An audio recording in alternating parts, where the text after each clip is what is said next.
Selamat pagi sahabat Alkitab yang terkasih. Marilah kita mengawali hari ini dengan melakukan perenungan akan firman Tuhan. Bacaan Alkitab kita pada hari ini berasal dari kitab Yehezkiel pasalnya yang ke-36, ayatnya yang ke-33 sampai ayatnya yang ke-38. Beginilah firman Tuhan Allah, pada hari aku mentahirkan kamu dari segala kesalahanmu. Aku akan membuat kota-kota didiami lagi, dan reruntuhan-reruntuhan akan dibangun kembali. Tanah yang sudah lama tinggal tandus akan dikerjakan kembali, supaya jangan lagi tetap tandus di hadapan semua orang yang lintas daripadamu.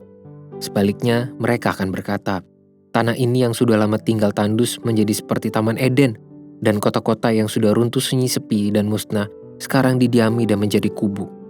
Dan bangsa-bangsa yang tertinggal yang ada di sekitarmu akan mengetahui bahwa akulah Tuhan yang membangun kembali yang sudah musnah dan menanami kembali yang sudah tandus.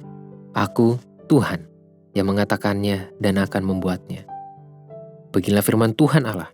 Dalam hal ini juga aku menginginkan supaya kaum Israel meminta daripadaku apa yang hendak kulakukan bagi mereka, yaitu membuat mereka banyak seperti lautan manusia, seperti domba-domba persembahan kudus, dan seumpama domba-domba Yerusalem pada waktu-waktu perayaannya.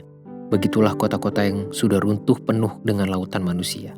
Dengan begitu, mereka akan mengetahui bahwa akulah Tuhan. Sebuah pertobatan sejatinya harus dilakukan dalam kerelaan dari masing-masing individu. Tidak ada pertobatan sejati yang terjadi dalam sebuah paksaan. Diperlukan sebuah kesadaran dan kerinduan yang begitu besar untuk mengalami pertobatan. Namun, ini bukan berarti sebuah pertobatan hanyalah upaya manusia secara mandiri. Tuhan tetap menjadi pihak yang berperan besar dalam kehidupan seorang manusia yang bertobat.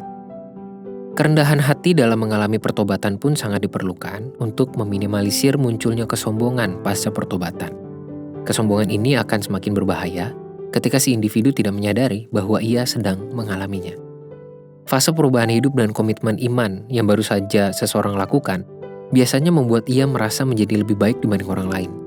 Inilah kesombongan iman pasca pertobatan yang perlu disadari oleh setiap umat percaya, sehingga segala pertobatan yang ia lakukan dapat sungguh-sungguh menjadi langkah iman yang sejati di dalam Tuhan.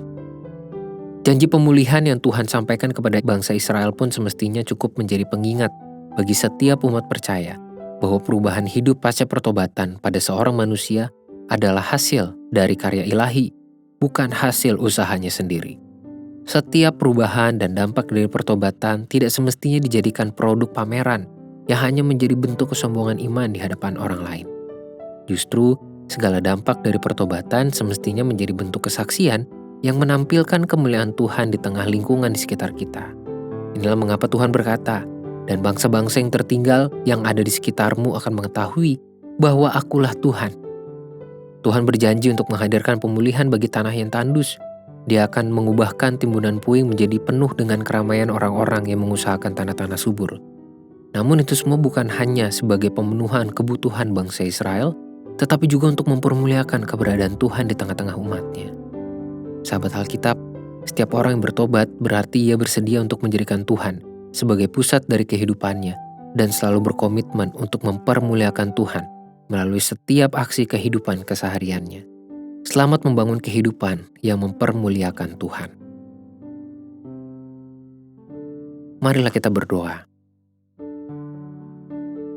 Tuhan, kami bersedia dan kami rindu untuk mempermuliakan Tuhan di dalam setiap kehidupan kami, dalam setiap waktu keseharian yang Tuhan berikan bagi kami.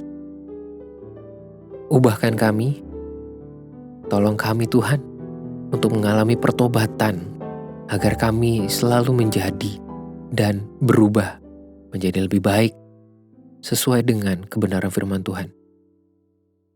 Jangan biarkan kami justru terhanyut oleh segala kebebalan kami dalam hidup di hadapan Tuhan.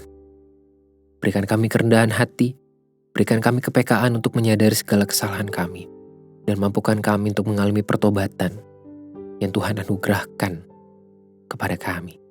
Hanya di dalam nama Tuhan Yesus kami berdoa. Amin.